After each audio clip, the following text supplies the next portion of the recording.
Fine. Phone's ringing. I gotta go all the way to this damn other room. Spam callers.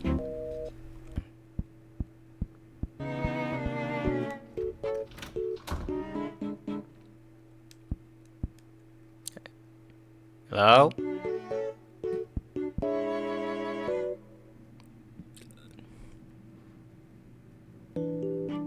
Why does my house look like this?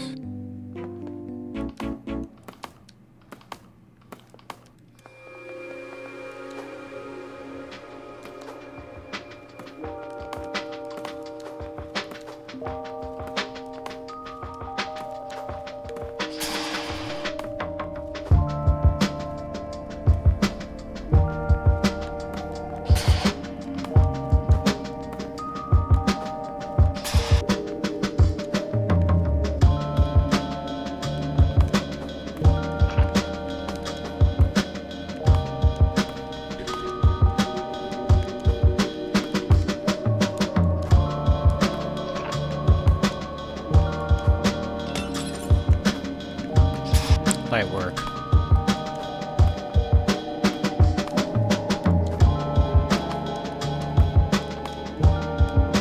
Light work.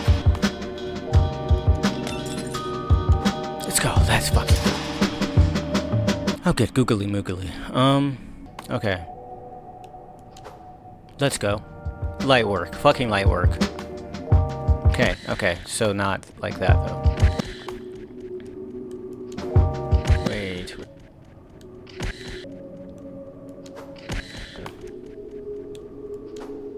No.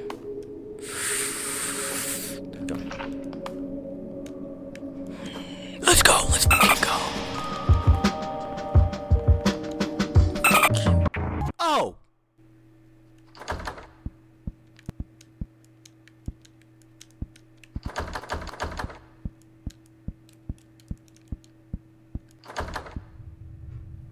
What, why? Can I go?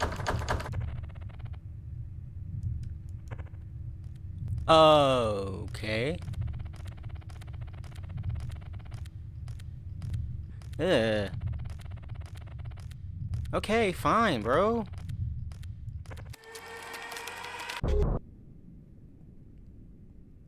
I don't even know what to do with that. I really don't. We just keep falling. Oh! Yeah. Do I have to go in there? Nice end of the demo. What you just saw was me playing through this game called Love Eternal, which is a weird, creepy vibes platformer that I had never heard of before last week. This demo dropped on Steam Next Fest. If you haven't heard of Steam Next Fest, Steam does this thing maybe like twice a year where they just celebrate and highlight these video game demos. Usually it's from indie devs and smaller studios, but there's usually a pretty big variety as to the kind of games that are on there. And yeah, Love Eternal was just one of the many games that I thought looked interesting and tried out, and I truly enjoyed it. I'm definitely going to buy the game when it comes out. But yeah, no, I had a really good time overall with Steam Next Fest. There were a good few games that I tried out. Along with that Love Eternal demo, there was Cairn, I think it's pronounced, which is a climbing game. I had heard of it. Didn't think it would be for me, but it's pretty interesting. Unlike something like a Jusant, the climbing is the puzzle in this game. It's really challenging, but it is very satisfying and surprisingly intuitive. And it's a pretty detailed game. Like it's pretty system intensive. You spend a lot of your time just honestly taking care of Ava, I think is her name, the main character. And there is a story. There's not a lot of it in this demo, but it seems pretty intriguing. There's full voice acting. Yeah, and it's honestly just a really cool, really interesting art style, beautiful game that I was not on my radar until I tried out that demo. So I'm happy I did. If you're looking for a good skating game, maybe Skate didn't really fix that itch for you. Skate Story took me for a ride. Very different in terms of controls and, the way it works from a game like Skate, but pretty satisfying gameplay, great music. I'm pretty sure it's like a team of one guy or just a really small team or something like that. Great demo. Definitely try it out. It should still honestly be available to play. Bubsy 4D. I don't know if y'all have ever heard Bubsy before that most recent trailer. I haven't. I didn't know what to expect, but demo sold me on it. Pretty fun platformer. The voice acting and the music and all that other stuff that I think is kind of what you come for a quality platformer for is there. So yeah, also try out that demo if you can find it. Yeah, there were just a bunch of other ones that I never really got around to. Lots of these demos are still available to play, so try them if you can. Yeah, no, I was really enjoying my time with Steam Next Fest last week, and I was just kind of thinking about demos and how important they are at this point in time when we talk about video games as a medium and just as a product that we consume. I remember around 2016, 2017 when I was just getting into like gaming and I bought my first PC and all that other stuff. I didn't really have a lot of money left over to buy video games. So I spent a lot of time on Steam looking for free games and demos. And if you looked up demos for like a good chunk of time from like 2015 to maybe like 2020, it was like a wasteland. Like maybe there was a Resident Evil demo or something. Maybe I'm the only one, but at least for me, it felt like they were making video game demos for a while. I missed the glory days of demos like PT and demos that came on the disc. I wasn't much of a gamer around then. I really wish I was sometimes. But yeah, no, there was just a good chunk of time where there was just no video game demos. People weren't making them. And I did look into this just out of curiosity, not official research or anything like that, but from what I understand, there were two main reasons why video game demos kind of fell out of video game devs' playbooks. Reason one being the resources that it would generally require to create a complete another instance of a video game, because it's not like a simple cutout section of the game, make a .exe. It's usually a little more than that. Usually you'll need to either create a small little team or offload it to a smaller studio or something of that nature. But usually it's going to take some extra time, some extra budgeting, resources from the company, which is usually not ideal. And the second reason being is it didn't really make a difference whether people were buying video games or not. Usually someone were to play a demo of a video game, they already knew whether they were going to buy the game or not. Obviously, I don't have the numbers, but that just seemed to be the general consensus was people were playing demos and it didn't really make a difference. So it kind of makes sense why demos fell out of stature for a while there.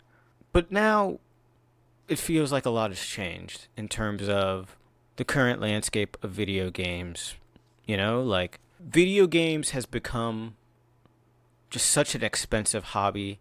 Games are $70 now, $80, $100 depending on the game. And you have to be so conscious with which video games you buy and what sales you're waiting for. You've got things like Game Pass and PlayStation Plus also trying to create this sense of value. You've got all these different services and all these things to assess. And then you also have video game demos. This marketing tool that devs and publishers are starting to realize are actually really useful. And it's not just the small indie devs. I'm talking bigger publishers, the Segas, the Atlases, Square Enixes of the world. Yeah, game demos are back, I guess. And I myself, at least in the last year or two, multiple times have found myself playing a video game demo and that demo being the deciding factor as to whether I buy that game over another game, or whether I buy that game now or wait for a sale. And I would wager that I'm not the only one who can say that. But I don't know. What about you? Do you see yourself making any purchasing decisions from game demos that you've played? Because, like, if I'm playing a demo and it's really hitting, now I'm not thinking about the game that I should be finishing or the games in my backlog. I'm not thinking about the game that's been on my wish list for like 3 years that's on sale. I'm thinking about the game that's new and fresh and that's literally in my hands, and that I would only need to press one button to play the rest of this game. Like, something about that does make a demo appealing, I think. I hope that this kind of general shift towards more video game demos is one that stays, especially, from like a game preservation aspect of it, I mean, look at PT. I mentioned that earlier, but look at PT, right? Like, in other scenarios, I think it's good for a demo to exist, because what happens if the game doesn't actually end up coming out after that, right? You still have like a piece of media, something to remember that. Or when you have to wait a long time before you can play the full version of a game, a demo can just serve as its own entity at that point. I think demos are just really important when it comes to just experimentation and having video games kind of come out of the woodworks and have their own moments. Like demos kind of add another element to that. But yeah, I'm all for practices like this, and also just finding ways to try out games you never would have tried, especially in the indie dev market. And I hope that devs actually do see that it does make a difference in terms of people's purchasing decisions. I would also hope that modern dev tools and methods make it a little easier to plan and budget for demos. Yeah, I say all that to say, if you're looking for something to play, don't forget about game demos. It's a practice I think that we should definitely take advantage of, because I'm worried we're going to lose it, because we did for a while. But yeah, that's pretty much all I had to say. I actually also happened upon this video by the NoClip guy that pretty much dives into this very topic, except better, so definitely go watch that. I'll have the link in the description. Yeah, I just kind of want to yap about demos and how excited I am about them. Thanks for watching. Have a good one.